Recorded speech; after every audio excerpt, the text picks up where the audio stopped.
Steve Jordan is back on the podcast. It's been about 50 episodes since we've had you on the show. You've trained some of the best and brightest stars out there, actors, actresses, all sorts of celebrities, Ariana Huffington, all sorts of people, and you know your stuff, especially when it comes to aging gracefully. So we're going to do a little bit of a masterclass crash course on aging gracefully today. And Steve, so it's a pleasure to have you back on the show. It's awesome to be here, Jordan. Acceleration. Yes. See, everyone always, I do this with everyone. I show people, accelerate. Accelerate. We'll do a fist bump.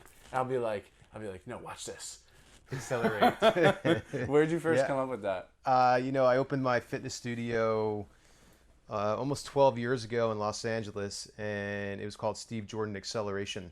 Accelerate your results was the tagline, because it was I was really one of the first pioneering executive workouts, 30-minute workouts. Get in hard, get in fast. That's today they call it HIIT training, high intensity interval training.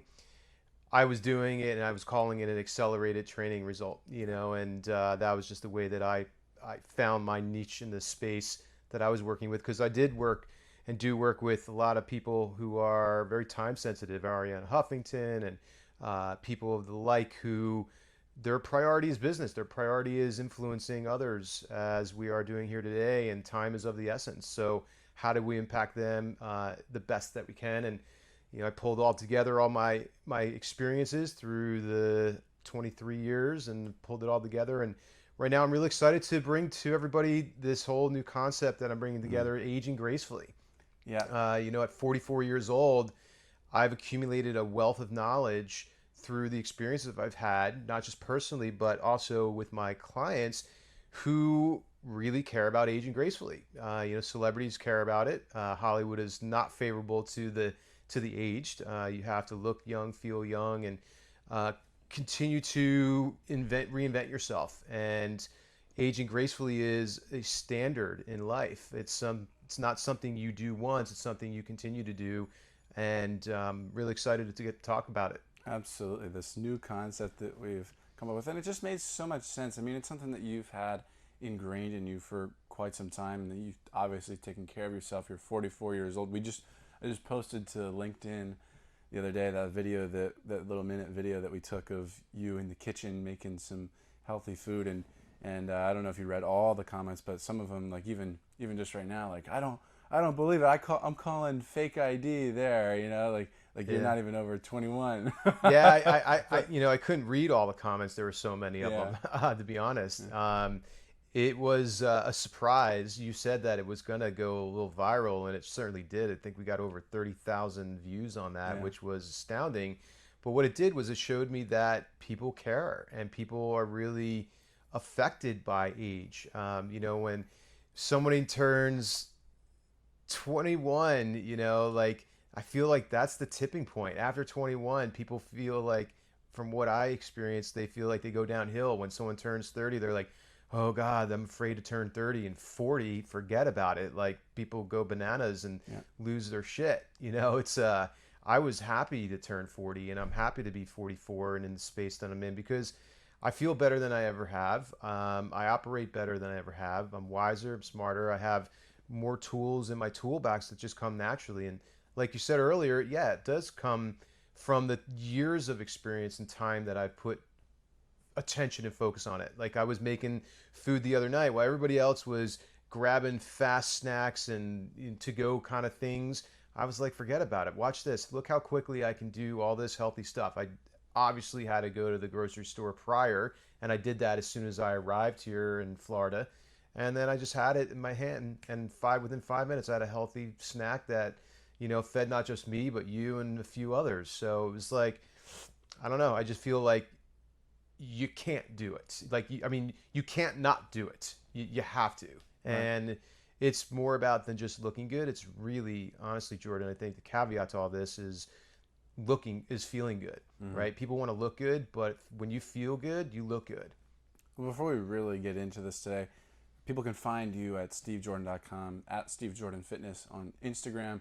I know you've got some very exciting things going on and in the works that we've been working on over the weekend and over the week and talking about, and developing. So I'm Yeah, excited for that. Yeah. so am I, and I want to give you a shout out, because you helped me to streamline some of these ideas. I've had a lot of great thoughts and ideas that I've been working on through the years, and my podcast, I Am Healthy and Fit, has been successful. Yep. Listen to that as well. Yeah. Yep, I am healthy and fit. But there's a great possibility, I would say 99%, I might rebrand everything. Ooh. And I'm putting that out there right now as more as Aging Gracefully. And I Am Healthy and Fit is going to be a component to the Aging Gracefully platform. Because really, I think that my whole persona, who I am, my character, professionally and personally, is about aging gracefully. It's about creating better quality of sleep, less stress, having fun, which people be like, what? How is that part of aging gracefully? Well, you got to have fun. You can't, life is short, man, and you got to be able to know how to fun and do things that are productive. You want to love, not just love someone else, but love yourself and be in situations where you love friends and you love connection, you love an animal, whatever that looks like. And then movement, of course. I mean, that's always been sort of my thing. But moving gracefully, moving freely, moving without pain. That's something that's important. And your brain. Many of you may know or may not have known, I've had a traumatic brain injury in my life when I was 19, which really turned me on into this area and field.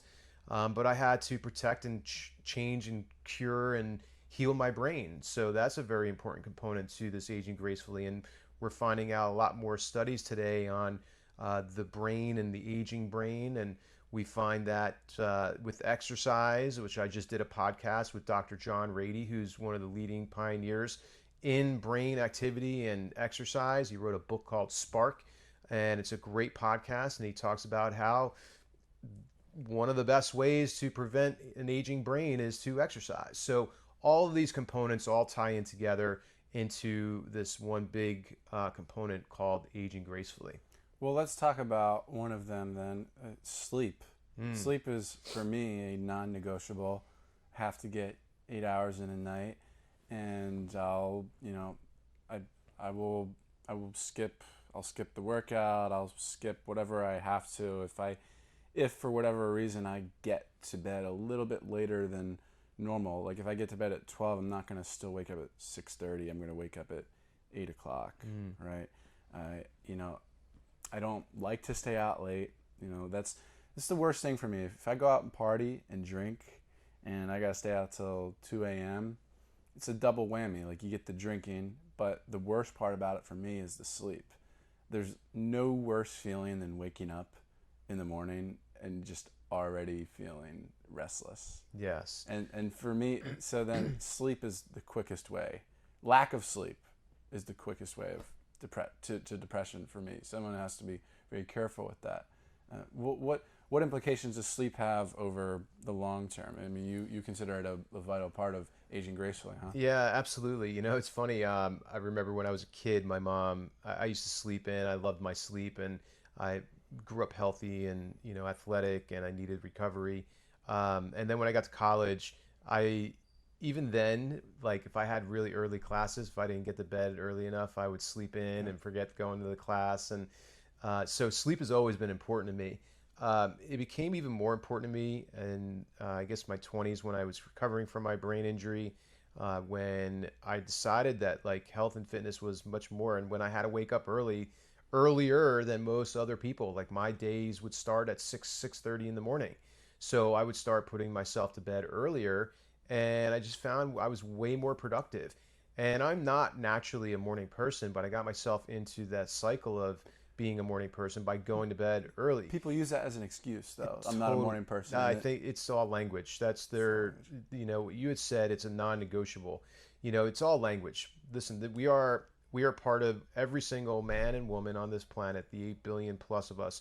We are all Homo sapiens. We are a species, and like a dog is a species, like a cat is a species. Homo sapien is a species, and we have done a lot of science on this where we show that we have a natural circadian sleep-wake cycle. What does that mean? That means during the day we thrive. We hunt, we gather, we we move, we work, we create, we do whatever we need to do in the day. That's when the sun rises and when the sun sets. That's our natural component. During that time, there are a lot of hormones that are released that help us to thrive, not just survive. There's a difference, because thriving is like being your best. Surviving is just like getting through the day. That's when people are not productive. That's when people are basically half-ass. But we're not half-ass here. We're looking to get the tools and resources here to be our best self. Now, you need to then retreat when the sun goes down. You need to go and what we would consider called hibernation, right? Because our Homo sapien creature, we cannot thrive in the evening. We can't see at night. We don't do things at night. 10,000 years ago, before light was invented, I mean, that was only several hundred years ago, but before light was invented and all these other tools and resources at our fingertips, we had to go into our caves and hide from night predators. Otherwise, we'd be eaten alive. So we had to create this, and this is what was created in our cycle, our primal state, what I like to call it, primal state, where it's our natural state. But with technology and all the things today, blue light. It has, I know you talk a lot about blue light, and that's a very important component. We should avoid that. We should be doing things to prevent it. At night, we want to dim our lights. We want to maybe even just use candles, and or just use the sunlight or the moonlight. You know, open up your blinds, open up your shades, and let the moonlight come in, and it'll be light enough. I remember when my wife and I started dating 6 years ago. She'd come over at night, and my place was super dark. She's like, I can't see anything. Turn on the lights. And I was like, no. Yeah, right. And I could have easily like collapsed because I liked her and this and that, but I was like, no. Like, we're keeping this like this. You'll have to adjust. And sure enough, I mean, we're married 6 years later. Everything at night is dim, and she goes to bed early now. She used to be a night owl. She used to stay up till like 3 in the morning, 4 in the morning, and sleep till 12 o'clock in the day. Yeah. And now she goes to bed with me at 10:30 at night. So long story short here, back to circadian sleep-wake cycle, we got to continue that. And it's not just doing it once or twice. I actually want to go back and say something, comment on what you said about, if I go to bed at 12, I have to sleep until 8 to get, my 8 hours. That's not necessarily correct. What you want to do is you want to wake up at the same time. Because what that's going to do is start to throw your pattern off, and it's going to make you go to bed again the next night at 12, and all of a sudden you're going to find yourself in a pattern of going to bed at 12 and waking up at 8. And that's not good. No. But if you power through that day, waking up at your normal time that you should, 6:30, or when the sun is rising, and you power through that day, maybe even take a quick 20-minute nap, and you get yourself to bed that night at 10:30, then you'll get back into your rhythm. Mm-hmm.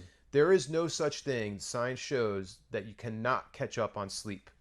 So you cannot catch up on sleep. I repeat that. You cannot catch up on sleep. You just have to get back into the same sleep-wake cycle and do it over and over and over again, and your body will thank you. I would say one of the key components, and I'm going to finish here, of me feeling and looking as good as I do at age 44, and not just feeling and looking good, but performing good. Right. I am in optimal shape. I rarely have any injuries. I rarely have any pains or aches or this or that ever prevent me from doing the fun things. Abs. I got a 6-pack, 8-pack still. And I'll tell you, I don't work at it that hard. No. I work at it, but not that hard.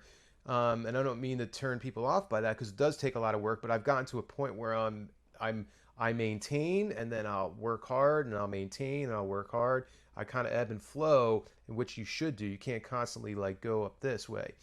But I believe that sleep is probably one of the most critical components to one of the reasons why I've aged gracefully. Yeah, and it starts even the morning before. That's Wake right. up, intense exercise, and some sunlight. Yeah. Get the awake hormone peaking at the right time, cortisol. Instead of going to the gym at 5 o'clock at night, 6 o'clock at night, having your cortisol levels peak right then when you should be winding down, and then your body's clock is way off. Another thing with the blue light, watching TV at night, watching Netflix at night, bright lights at night in your room. I have a salt lamp in my room and actually a reptile light. Nice. That's not blue light. Awesome. Yeah, it's so, Well, what's crazy is that we will use the right kind of light for our reptiles, for our animals, for our pets, but we won't do it for no, ourselves, so funny. right? And it's ironic too that these energy saving lights, these LED energy saving lights for the environment, they ironically suck the energy out of us, right? Yep. And so it's like, what do you care about more? If you want to save the world, you got to save yourself first. That's right. So I would definitely prefer to focus on me having the energy to then go out and save energy for the environment. Totally. And there are better methods than LED lights. Absolutely.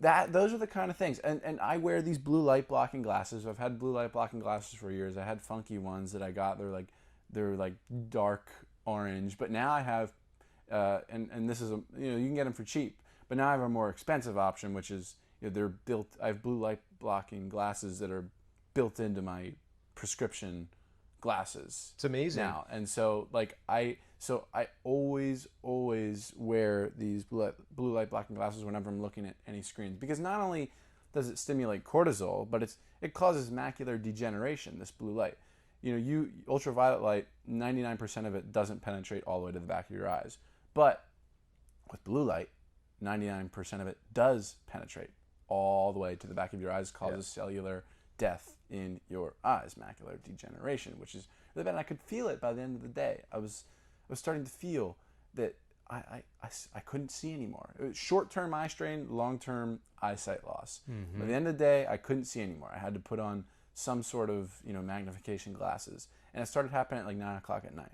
Yeah. Then 8 o'clock. Then 7 o'clock, and then sometimes over the years, I started up until a month ago when I got these glasses, I started having to put on magnification glasses at 1 o'clock in the afternoon. I couldn't see by then. There was a test I was taking in school at noon once. It was a couple of months ago. It was a final. I couldn't see. I could not see because I was looking at screens the entire day up until that point, because I wake up early. I was looking at screens. I had to guess. I literally could not read. Wow. I got a 50 on the test. That'll wake you up, you yeah. know. And I got glasses right at the week after. Yeah, so it's really cool that you were able to correlate and see this and take action. Don't ignore these signs. No. I think too many people ignore these signs and think it's part of aging. No, it doesn't have to be. I'm 44 years old. I don't wear glasses, and everybody in my family does. And this was something that you pointed out, Jordan, that I was not really too aware of. I was aware of it, but I didn't really connect the dots. I don't come from a very healthy and fit family. My family, although is healthier, on the healthier side of the general population, they're overweight. Everybody in my family is overweight. Everybody in my dad just had bypass surgery a few weeks ago in his legs because the arteries in his legs are clogged, and he had triple bypass surgery in his heart 6 years ago to save his life. My mom's overweight. My sister's overweight. My aunts and uncles and my cousins are overweight. I don't come from a very healthy and fit family. I'm the outlier. Like, I'm always the one who's like in shape, and always the one who's been in shape, and I've aged gracefully. I look younger than everybody else in my family. So it is not something that I was born into. And I think that some of the comments on that LinkedIn where people were like, oh, it's genes, this and that. Yes, genes do play a role, but you have to do the right things so that the bad genes don't become expressed. Mm-hmm. If I started eating bad and I started, not even just bad, I just not having the standard that I have, I would definitely gain weight, and I would be in much worse off shape. So I just want to make that a point, and I'm really happy you brought that to my attention, because it makes me feel good. I thought about it for many years. I just didn't have the guts to bring it to your attention. Well, I'm glad you did now, because it's created a different momentum for my business and where I'm going to be heading, and where you're going to be helping me drive this platform. I'm really excited about it, because Aging Gracefully has so many benefits. It doesn't even compare. I have not taken an antibiotic in over 15 years. When I tell people that, they're like, what? They're like, what about when you get... I'm like, I don't get sick. Right. If I get sick, I go see my acupuncturist, who's like my primary care physician. I feel something come on, maybe a scratchy throat or something like that. I go see her once or twice and it knocks it out. I've done nothing over the counter. I mean, I've taken a couple Advil here and there, like maybe some like inflammation pain or something like that, like a kinked neck. But I've That stuff's never, really bad for you. How often? Not probably not too often. not too often. I mean, like once every other month, Yeah. like, and I don't do like, but I have not taken a prescribed antibiotic in over 15 years, which is amazing. Yeah. I remember I had this torn labrum in my shoulder a couple of years ago, and this doctor gave me an entire box, like, because I mean, he knows my father, and they worked in the same, same sort of hospital or whatever, and so I got the special treatment. Instead of giving me one box of Advil or Aleve, it was, he gave me the entire like shipment of 30 boxes, and I took like one, and What a I was waste. like, I'm not touching that. Yeah. Yeah, pain is it's perception. Sometimes you have to deal with the pain so that you can not get the pain again, like so you can be smarter. And excuse me, I'm sure that maybe I don't really remember exactly how you tore your labrum, but Football. okay, so Yeah. football, right? I mean, football is a great sport. I played it, and injuries do occur, but many times injuries come because people are not paying attention, because they're being careless, because they're maybe pushing themselves too hard. And so pain sometimes should be your barometer to kind of take a step back and assess the situation and see what you did right or wrong and make adjustments so that you can, again, age gracefully. Absolutely. So food then. Yeah. Right? Food is a huge component. Another component that I believe that has been one of my top priorities in life. I remember when I was in college, I would not eat fast food. I actually ended up in the ER because I didn't eat fast food, because I started training when I was in college. In my last year, I had my own business and I was a trainer at the White House. And I had this like amazing thing going on, but I had very little time because between classes, working at the White House, and training, I had several clients in the neighborhood of College Park, Maryland. I didn't have time really to eat, but I would not go to a fast food restaurant. I would not stop at McDonald's or Burger King or Taco Bell, and I ended up starving myself. And what happened was I was getting gastritis.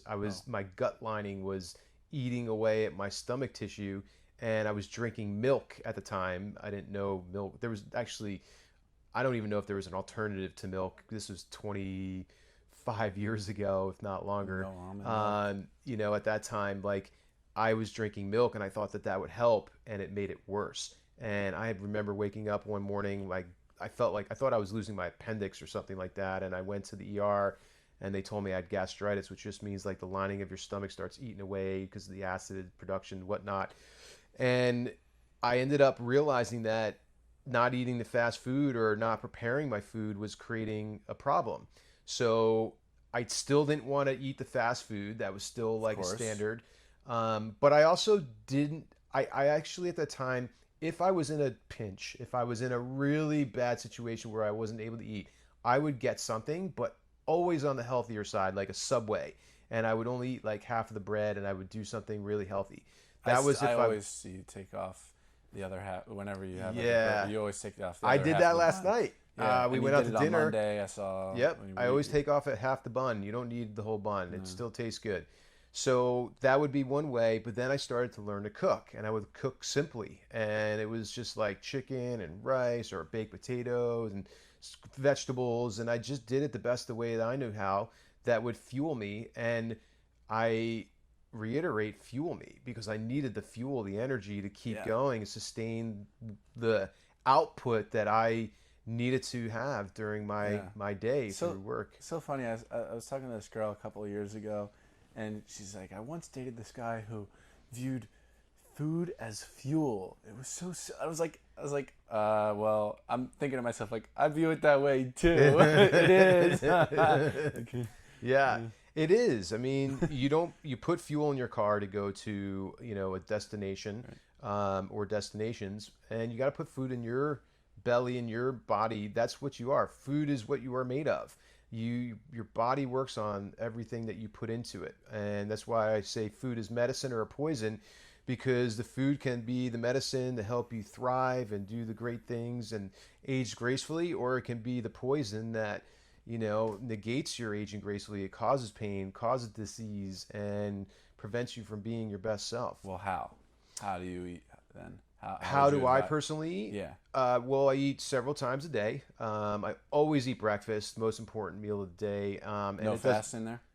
I do fast. I fast actually 12 hours. So from the last meal at night, so let's say it's at 7 o'clock, I do not ingest anything solid that my body needs to metabolize until after 7 a.m. that morning. So full 12-hour fast, minimum. Usually it's 14 hours. Same. I always drink water first thing in the morning, and not just like a glass of water. I drink at least 16 to 24 ounces of water.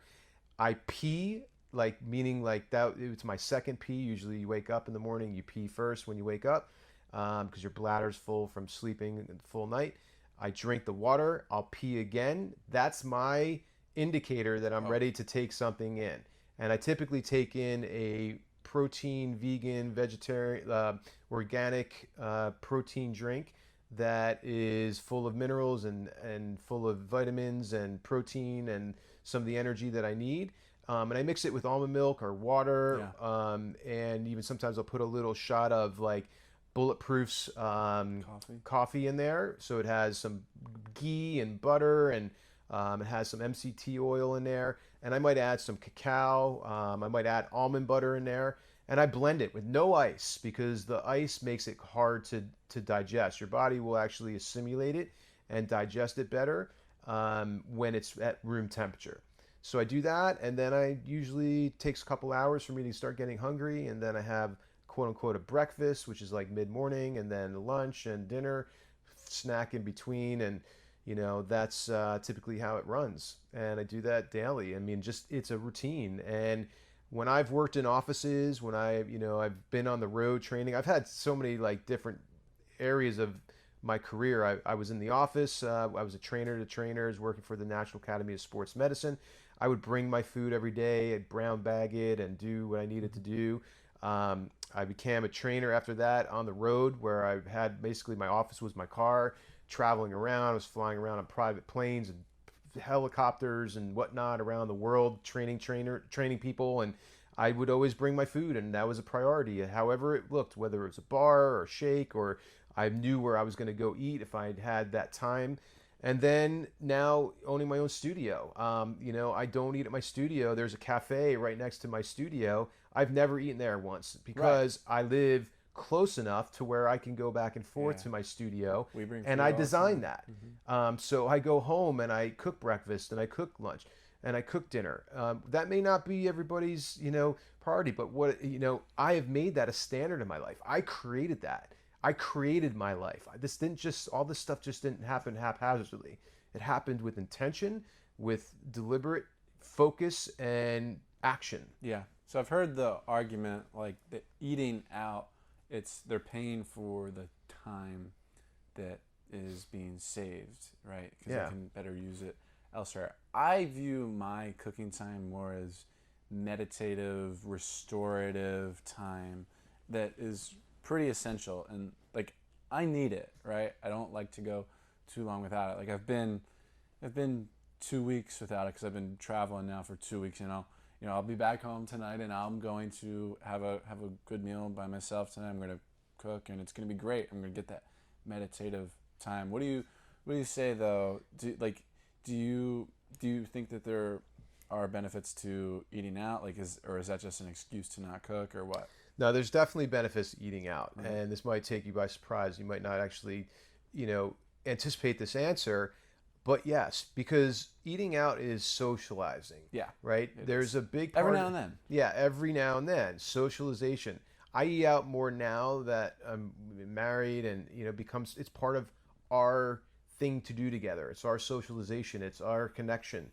My wife is an amazing cook. I'm a good cook to her standards. I think I'm a better cook than she thinks I am, because she's so good. But it's still it's an important component to living life, and it brings us to one of the other areas of aging gracefully is having fun, right? You have to have fun in life. Life is, people think when they meet me, especially when I used to be in the dating world, and they meet, some girl would meet me, she'd be like, oh man, she's like, you're super Yeah, strict in life. You me too. probably eat this and that, or you're probably vegan, you're probably da da da da da. Yeah, I get that. And I'm like, no, actually, I'm really not. Like, I have a lot of, and then they get to know me, and they're like, wow, okay, you like ice cream, or you like desserts, or you like, going out to dinner, or you like to have popcorn at the movies. And I'm like, yeah, and I do. But I do what I do in my framework of, this whole Aging Gracefully platform 95% of the time. Yeah. 5% I waver. I actually recommend to clients and people and everybody listening 80-20 rule. Yeah, I knew it was The coming. 80-20 rule. The 80-20 rule is if you live in 80% of like the space of everything is structured and good, and you're doing all the great things that are going to age you gracefully, but you have 20% of that, whether it's daily, weekly, monthly, if you calculate it and average it all out, you're going to be fine. You're going to be totally fine. Yeah. One of my mentors, someone that I've looked up to in my industry, Paul Check, who's a great educator, who's been some of the education that I'm expressing to you today has come from some of the studies and work that I've done with him. He's talked about the 80-20 rule for quite some time, and Oh, even he has. yeah, and he's someone who's really aged gracefully as well. So I'm not an all in person in that sense. I think you have to have fun. You got to create areas in your life for fun. If it means going out, and just doing something, going to the park and throwing a frisbee, or going to a movie, or going out to dinner, Yeah. or going to a wine event, or some winery, or going on vacation, or going out on the boat, whatever it looks like for you. Because fun is, really in the eyes of the beholder. Like beauty is in the eyes of the beholder, so is fun. It's what's fun for me may not be fun for you. Right. Do something fun at least every day.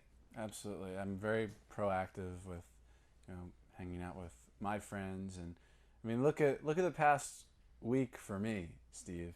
Right? I mean, you've seen me all week, and what I've been doing. I mean, it's almost a little too much. Every single day, 3 times a day, Tate's Bake Shop cookies with vegan ice cream in the middle, ice cream sandwich, and that's like the healthiest thing I've had all week. Yeah, I wish I had actually taken a picture of you Yeah. and tagged it on Instagram with Tate's Bake Shop hashtagged on there, and shown them what a great customer you've been, and tell them how many you've had and eaten. They'd be super stoked and probably send you a free box. Yeah, but this is one. I mean, dude, this is 1 week out of the year, Yeah. and like when the last time I had Tate's Bake Shop cookies, probably 100 weeks ago. Right. You can't remember, and that's okay, and you're going to bounce back. There's a saying that I have that's very relative to this all, and it's not how hard you fall, it's how quickly you pick yourself back up. We all break down. We all have our moments. We all have our vices. We all have our things that will prevent us from being our best self. But what you can't do is get caught up in that, well, I ate bad yesterday, or I ate bad on this meal, I'm just going to do it again. And then you do it again, and you do it again. Like what we talked about with the sleep, right? Getting yourself back into that sleep cycle, getting to bed on time and waking up on time. If you go to bed late and the next day you wake up at the same time, don't sleep in. It's the same thing if eating. If you eat a bad meal, well, don't eat the next bad meal. Drink water, because that'll always neutralize you. Maybe some lemon water, because it'll alkaline you and create some nice healthy balances in your Yeah. body. And then eat a good meal. Maybe it's not the best meal. Maybe it's better than the last one, and it may be in between what your best is and what your worst is. But at least it's better. Yeah. I remember exactly the last time I had Tate's Bake Shop cookies. I actually told you earlier this week, and we were talking about it. It was October of 2016, my freshman year, first semester, when I had an entire box of Tate's Bake Shop cookies, all, And you all got 12 sick. cookies, and you were like, drink water. That's right. And Yeah. so I always remember when I have a little too much sugar, which, by the way, I think for adult males, the suggested intake is 36 grams of sugar per day, which is not a lot. I mean, you cannot afford to have like super sugary stuff because you're going to get those grams of sugar in other things. So, but anyway, whenever I have a little too much sugar in one sitting, I will make sure to balance it with a lot of agua. Yeah. Right. And you feel better. Exactly. So we talked about food, sleep, fun. We have movement. Yes, Next. movement. Right. Movement is medicine. There's today, I'll give you an example. I woke up today with a little bit of a kinked neck. I think I slept on it wrong, or yesterday I went swimming in the ocean and the currents were pretty strong. So I was going to book a massage at Massage Envy hereby, but there was nobody available at the times that I needed. So I said, all right, well, I'm going to go for a walk just to move my body. Went outside, went for a walk, and decided, you know what, I'm not going to just walk, I'm going to jog.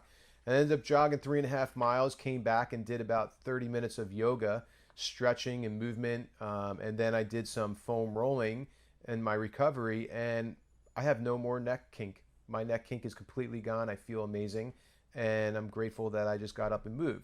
So many people think when they're sore or they're tired or they're in pain that they shouldn't move and they should rest. You should move no matter what. It'll get your body moving, it'll get your juices flowing, it'll get your brain activity going, and it'll make new connections in your brain and bring more purpose and fulfillment and focus into everything you do. Mm-hmm. So the next one then is your brain. Yeah. I think this is an overlooked one. This was a late addition to our topic wheel. Yes, that we made. yes. And it's a very important one, probably the most important one, because without our brain, we're not going to achieve or do anything. I suffered a traumatic brain injury when I was 19 years old with brain surgery, nearly died. It was a 3-year recovery. I'm not going to go into too many details. Episode 69, I posted the story about it. jordanparis.com/EP69. Your full story, about 50 minutes to an hour of every detail of your brain injury is on the podcast. Yeah, it's a really miraculous story, and it's worth listening to understand where I came from, so that you can relate better to what I'm saying. I'm not just sitting here on my high horse, telling you all this great stuff because I've been doing everything perfect my whole life. I've had many breakdowns, and that brain injury was one that was beyond what anybody could ever have imagined. And because I've recovered so well from it, people don't really see how that was possible. But believe me, it was beyond what you could imagine. So, training your brain is as important as training your body and moving your body. If you don't believe in something, or if you don't think that you can do it, you won't. There is, so much more studies today on brain activity. Again, I just did that podcast with Dr. John Rady, and how exercise and movement helps to create better connections to your brain and more positiveness and all the good stuff that your brain needs to age gracefully. But you also have to have a belief system within you that that is positive, right? If you believe you can, you can. If you believe you can't, you won't. Right. And that is the best way to just summarize it all. I Am Healthy and Fit podcast is the title right now, which again may change, and the title of the book that I'm writing, which may change very soon, that if you don't believe it, you can't achieve it. That goes for anything in your life. The first time you wanted to walk across the street, you probably didn't believe that you can cross it, but your parents or your loved ones or someone that was there who was walking you across the street held your hand and said, you can do it. And you did it with that person. And then from there, you built the confidence to believe that you could, and you did it. And now you do it without even thinking about it. That is how everything in your life works. So you have to believe it before you can achieve it. Training your brain, incantations, positive thoughts, reading things that are positive, exposing yourself to that are positive, surrounding yourself around people who are positive and lift you up rather than bring you down, are all really key components to just overall brain health and wellness. The next one then, stress, I think it ties in a little bit with a couple of different of the categories of aging gracefully here. Stress, as in movement, obviously alleviates a little bit of stress. Sleeping right, you can manage stress that way. If you're not sleeping right and if you're sleeping poorly and your body clock is all thrown off, I think you're going to have a lot more stress in your life. So stress, how do you manage it? Stress it's something you manage all the time. And what do I mean by that? Stress, when we think of stress, I think people think of stress as acute stress. Like someone cuts you off in traffic and Oh, you got to honk the horn. Yeah, that can be a stressor. One, it's how you perceive that as being stressful, right? I tend to personally perceive that as stressful and I get a little bit angry. I have a little bit of road rage sometimes. But I manage it and I just do certain things to, in that moment, like breathe, or I just smile to help manage something like that. But what the biggest stress and that I've found that's happening today is cumulative stress. It's the stressors or the stresses in life that are happening, we don't even realize they're happening. But they don't realize they're happening until they add up to become this one big thing. And what it may show up as disease. Disease where it maybe you might have poor skin, you might break out, you might have bad sleep, you might have some autoimmune deficiency, you might have uh, all these different things that could show up. I mean, it's so crazy how stress shows up in so many ways. Neck pain, neck tension, muscles tension. It could be even lethargy where you're not wanting to do anything, depression. All these things can be related to cumulative stress.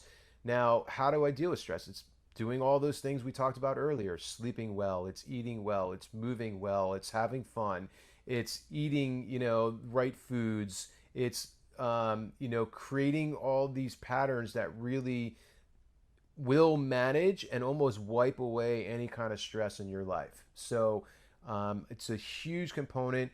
I would first recommend people to breathe. Like if you have yeah. an Apple Watch every couple times a day will say, now's a good time to breathe. And so you might just breathe for 1 or 2 minutes and it creates a whole different like state of mind and sense of awareness within yourself that you can start to recognize the things in your life that come into play that might cause you stress. And then you can be aware of them so that you can do something to mitigate them. I find that the most stressful times for me when I feel the worst, I when I realize it, I realize I'm not breathing. Mm. And and I just fill my lungs with air, and like even that felt really good. So the last one here, the last piece of the puzzle of aging gracefully is love. How does that play into aging gracefully?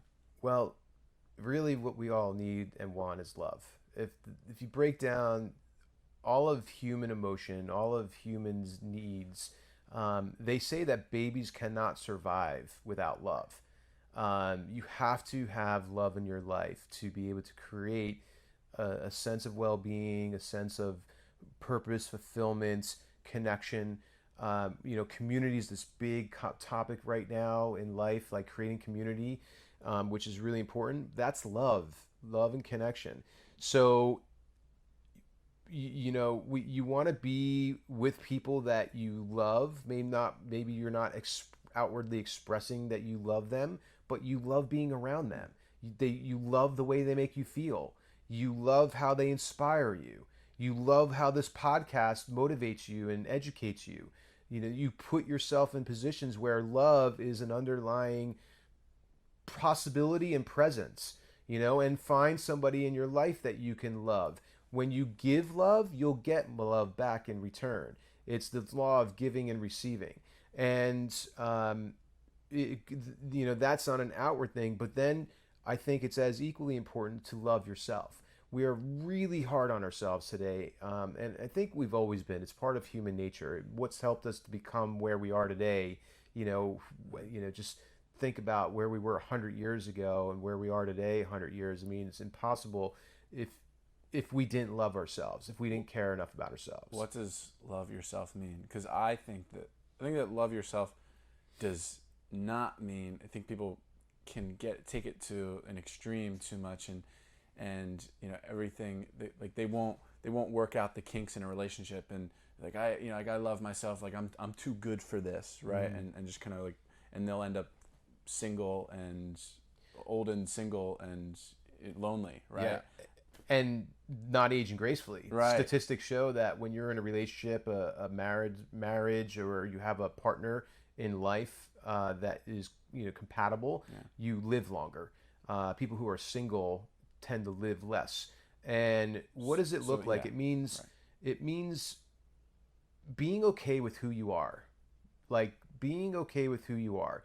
We tend to focus on the imperfections or things that we're not good at. We tend to focus on Negativity the bias. negative stuff, and self-criticism.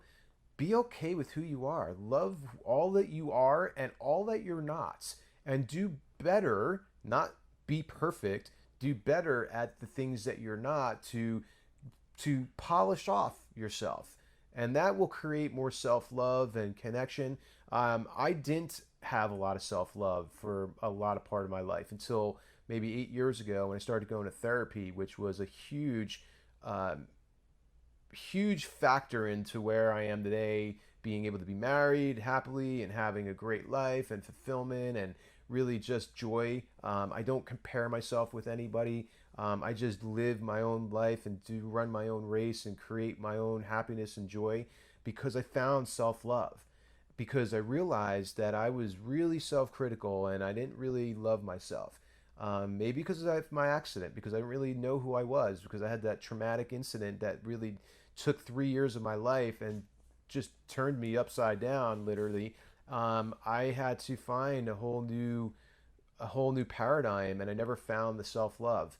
And I am encouraging anybody out there, if you have any of these emotional challenges or you're stuck in a rut in life and love and connection, go to a therapist, go to somebody professional, go see somebody that can help you work through it. It is never going to be time or money wasted. I spent a lot of money and time and energy on it. I highly, highly recommend it. Today, more than ever, it is looked at as very favorable rather than negative, where before people used to look negative on people going to therapists. Today, it's very important, I think, more than ever, and we're embracing it. And as people need coaches in life, whether it physical coaches or rehab coaches or sports team coaches, you need emotional and mental coaches as well, and therapists will provide that for you. Absolutely. Mentors and any therapist, yeah. I think it's the responsible thing to do. It is definitely an act of self-love to take that leap and risk being the stigma, right? Being vulnerable. Right, being vulnerable for sure. So we went over our categories, right? Or 7 categories of aging gracefully: food, sleep, stress, love, fun, brain, movement. Take action in these categories. Be mindful of these categories or these pieces of the puzzle to aging gracefully. Steve, is there anything else to be said here about aging gracefully, or did we cover everything? Think of aging gracefully as a journey and not a destination.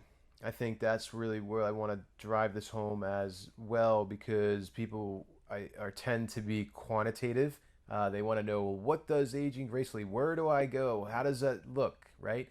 Doesn't necessarily look like anything. If you can get up every day and love yourself, you can sleep well, you can eat well, you can have less stress and manage it. If you can have good movement in your life and have all these components working in balance together on a daily basis, or at the end of the day, you can look at those components and you can say, I fulfilled each one of these, then you're aging gracefully. And there's an upset. It's not how hard you fall, it's how quickly you pick yourself back up and get back into that wheel of aging gracefully.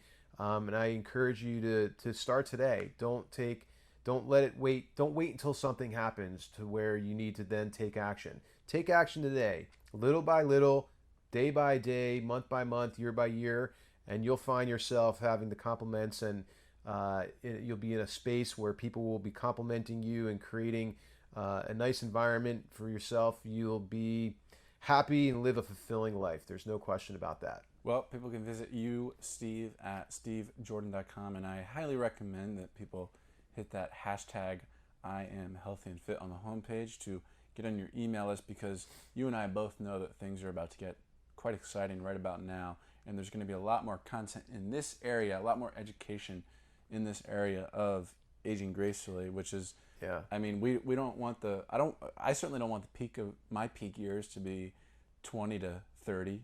I'd like it to be 20 to 70 or 80, right? Yeah, definitely. The sooner you start, the better, and it's never too late. That's the other component to this that I'd like to bring to your Right. attention. It's never too late, and it's never too early to start. And the sooner you take action, the better, and to stay consistent with it.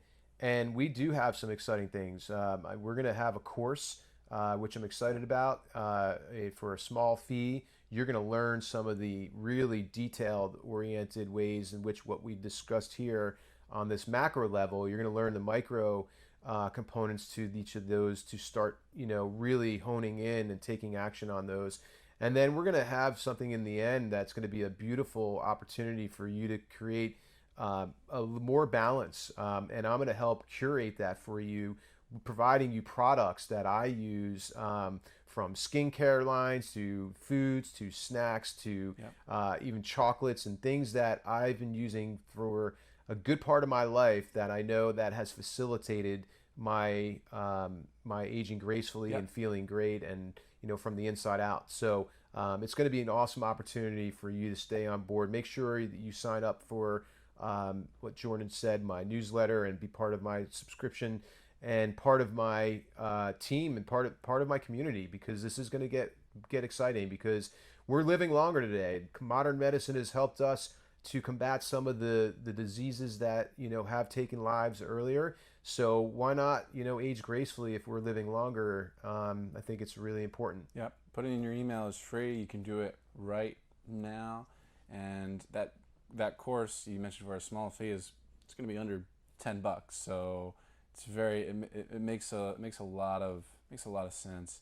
And I don't know why you wouldn't do it. Right. You can spend $10, less $10 at Starbucks. You can buy a grande latte or something for $6 and a muffin, cake, for $8 total. You're gonna get invaluable life lessons in this course that you'll be able to use for the rest of your life. It'll be like a one-time fee that you'll have to spend, and you're gonna get extraordinary information. Right. Are your purchases fueling your health, right, or are they draining you? The Starbucks. Right? There you go. I love it. In the spirit of love, I love hanging out with my guy Steve Jordan. Steve, it's been a pleasure. Thank you very Always, much, brother. my guy. Accelerate.